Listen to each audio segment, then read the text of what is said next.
Metre. तो मैंने कहा तू तो रहने दे, क्योंकि झंडे पे चांद होना और चांद पे झंडे होने में औकात का अंतर होता है। नमस्कार दोस्तों, स्वागत है आपका एक बार फिर आपके अपने चैनल राजनीतिक चौपाल में।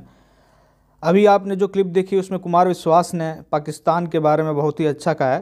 पाकिस्तान इस वक्त बौखलाया हुआ है। आइए मामला जानते हैं कि हुआ क्या और क्यों इतना बौखलाया हुआ है।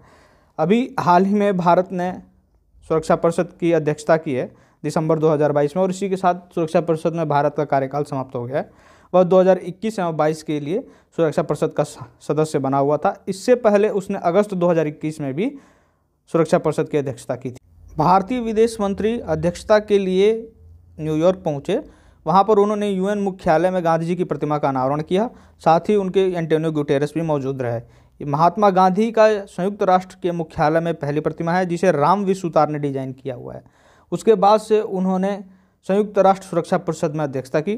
14 तारीख को और 15 तारीख को 2 दिन भारत ने यह अध्यक्षता की है। और इस वर्ष इसका मुद्दा था वैश्विक शांति और सुरक्षा को लेकर। 14 दिसंबर को वैश्विक शांति और सुरक्षा संशोधित बहुपक्षवाद के मुद्दे पर वार्ताएं हुई।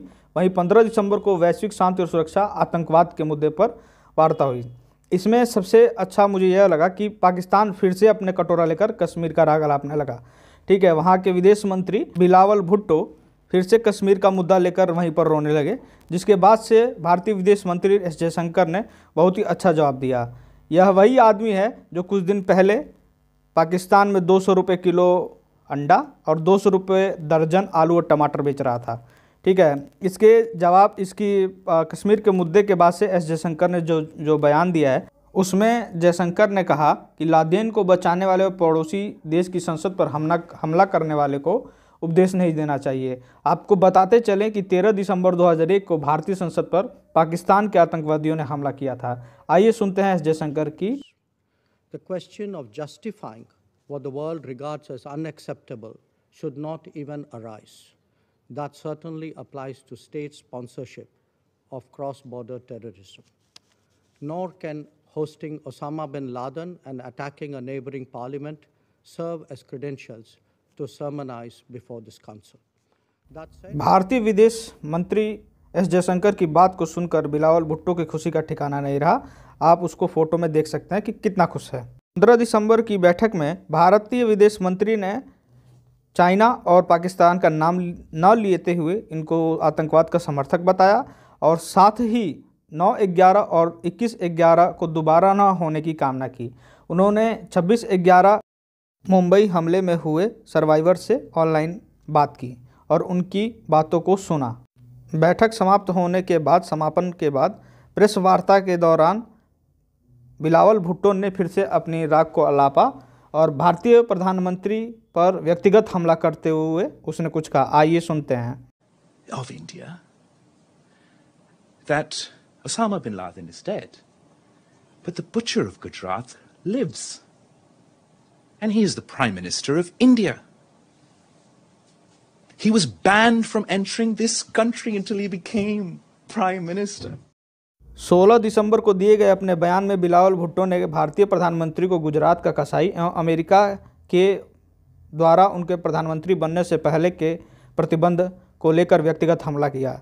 फिर भारतीय सरकार ने उन्हें याद दिलाया कि 16 दिसंबर 1971 का वही दिन है जिस दिन पाकिस्तान के 90,000 सैनिकों ने आत्मसमर्पण किया था। उसी मानसिक पीड़ा से गुजरते हुए बिलावल भुट्टो का दिमाग हिल गया है और उसने ऐसे उल्टे सीधे बयान दिए हैं। यह बात को सुनकर बिलावल भुट्टो को याद आया और उसके कांपे टांगी। वैसे तो हमारे आपकी टांगे कांपती हैं, वह उसकी कांपे टांगी। आइए सुनते हैं उसी के मुँह से। अब का जोश और जज्बा इस्लामाबाद को हिला रहा है। इस्लामाबाद में कांपे टांग रही है। अब परीक्षा की दृष्टि से महत्वपूर्ण तथ्यों को देखते हैं। संयुक्त राष्ट्र संघ की स्थापना राष्ट्र संघ की तर्ज पर 24 अक्टूबर 1945 को हुआ, द्वितीय विश्व युद्ध के समाप्त होने के बाद। इसके चार्टर में 19 अध्याय एवं 111 अनुच्छेद हैं। वर्तमान में 193 देश इसके सदस्य हैं।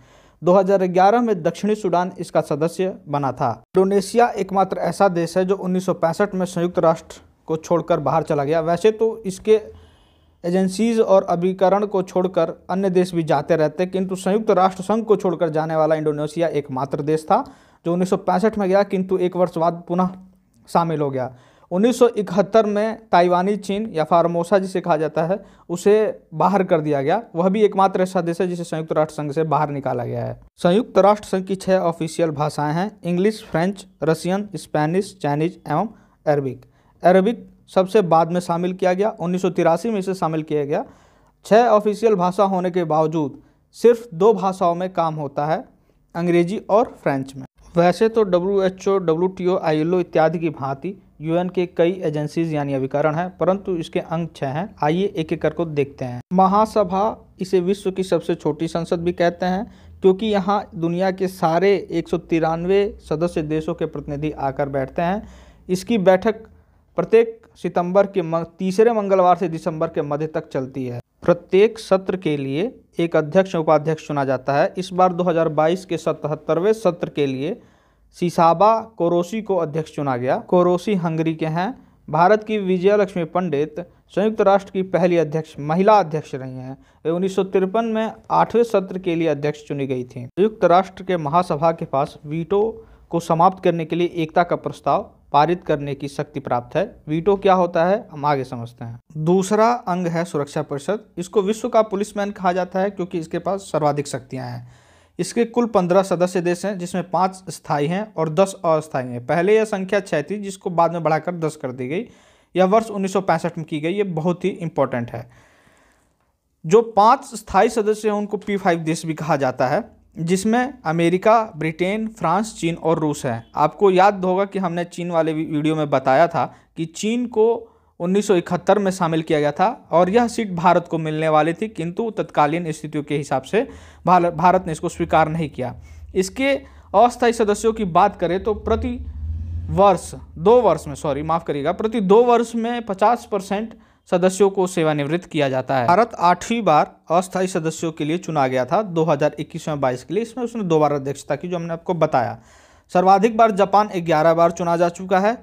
आइए अब हम जानते हैं वीटो क्या होता है। जो P5 देश हैं, जो स्थायी सदस्य देश हैं, उनको एक ऐसी शक्ति प्राप्त है, एक ऐसा अधिकार प्राप्त है जिसे वे अगर किसी भी प्रस्ताव को पारित करने से मना कर देते हैं तो उसे किसी भी तरह से वापस नहीं लाया जा सकता है, फिर वो मनाही हो जाता है। किंतु वही महासभा के 2/3 सदस्यों द्वारा अगर उसको खारिज कर दिया जाए तो समाप्त हो जाता है। उसी को एकता प्रस्ताव कहते हैं। यह आज तक एक बार 1950 में इसको एकता प्रस्ताव को पारित किया गया था, कोरिया संकट के दौरान। सुरक्षा परिषद की स्थायी सदस्यता चाहने वाले कई सारे देश हैं, जिसमें से प्रमुख कुछ देश हैं जिन्होंने अपने लिए एक अन्य संगठन भी बना रखा है, जिसमें जर्मनी, जापान, भारत और ब्राज़ील हैं। इस संगठन को G4 कहा जाता है। ये लोग अपनी सुरक्षा परिषद में अपनी दावेदारी को प्रमुखता से रखते हैं।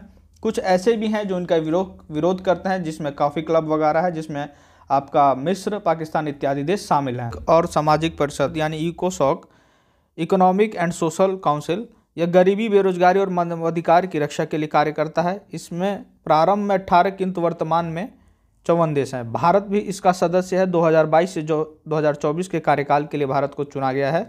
इसके सदस्यों का कार्यकाल 3 वर्ष होता है। अध्यक्ष का कार्यकाल 1 वर्ष होता है। संयुक्त राष्ट्र अंतर्राष्ट्रीय न्यायालय का मुख्यालय हेग, नीदरलैंड में स्थित है। ध्यान रखिएगा कि यह आपराधिक न्यायालय से भिन्न है और यहाँ के न्यायाधीशों का कार्यकाल 9 वर्ष होता है। 9 3 बार याद रखिएगा, बहुत इंपॉर्टेंट है। एक तो न्यायाधीशों का कार्यकाल 9 वर्ष, ठीक है। कोई भी फैसला 9 न्यायाधीशों के बहुमत पर, और गणपूर्ति यानी कोरम भी 9 न्यायाधीश, यानी 9 3 बार 9, बहुत इंपॉर्टेंट है। 3 के 9, 3 × 3 = 9। ओके। BN राव पहले ऐसे भारतीय न्यायाधीश थे जो भारत की तरफ से अंतर्राष्ट्रीय न्यायालय में नियुक्त किए गए। अब तक के 4 भारतीय न्यायाधीश अंतर्राष्ट्रीय न्यायालय में न्यायाधीश के पद पर रह चुके हैं। दलवीर भंडारी वर्तमान में 2017 से 9 वर्ष के कार्यकाल के लिए 2026 तक के लिए न्यायाधीश नियुक्त किए गए हैं। सचिवालय बहुत ही महत्वपूर्ण अंग है, जिसका प्रमुख महासचिव होता है। महासचिव शब्द का प्रयोग फ्रैंकलिन डी रूजवेल्ट ने किया था। इसका कार्यकाल 5 वर्ष होता है। प्रथम महासचिव त्रिवेली, द्वितीय हैमरशोल्ड, किंतु तीसरे एशिया के पहले यूं थॉट थे। वर्तमान में एंटोनियो गुटेरस महासचिव हैं, जिनका कार्यकाल द्वितीय कार्यकाल 2022 से 2027 के लिए चल रहा है। इन्होंने अपना प्रथम कार्यकाल 2017 तक किया था, 17 से 22 तक किया था। छठा और अंतिम अंग है न्यासिता परिषद, जो 1944 में पलाऊ की स्वतंत्रता के बाद इसकी उपयोगिता समाप्त हो गई। इसका कार्य द्वितीय विश्व युद्ध के बाद गुलाम एवं नौ स्वतंत्र प्राप्त देशों को कार्यभार संभालने में मदद करना था। इसी के साथ यह वीडियो समाप्त होता है। जल्द ही भारतीय संविधान की टेस्ट सीरीज को शुरू किया जाएगा। तब तक आप अपने मित्र यार दोस्त को जोड़ते रहिए और जुड़े रहिए हमारे साथ। वीडियो कैसी लगी कमेंट में बताएं, लाइक करना ना भूलें, चैनल को सब्सक्राइब करें, शेयर करें मित्रों के साथ और जुड़े। जल्द ही यह हम लोग सीरीज शुरू कर रहे हैं। और अब आप कुमार विश्वास का वो वीडियो देखिए जो शुरू में हमने चलाया था। अगली वीडियो तक के लिए अलविदा। जय हिंद, जय भारत। जुड़े रहिए और जोड़ते रहिए। जय हिंद, जय भारत। थोड़ा खराब लैंड हुआ तो वहां के एक बड़े पत्रकार है, उसने मेरे को ट्वीट कर दिया, और भाई शायर आजम उतर गया जहाज। मैंने उसको पलट के ट्वीट करा, वो ब्लॉक करके भाग गया। भाई चंद्रयान 1 सेंटीमीटर, तो मैंने कहा तू तो रहने दे, क्योंकि झंडे पे चांद होना और चांद पे झंडे होने में औकात का अंतर होता है।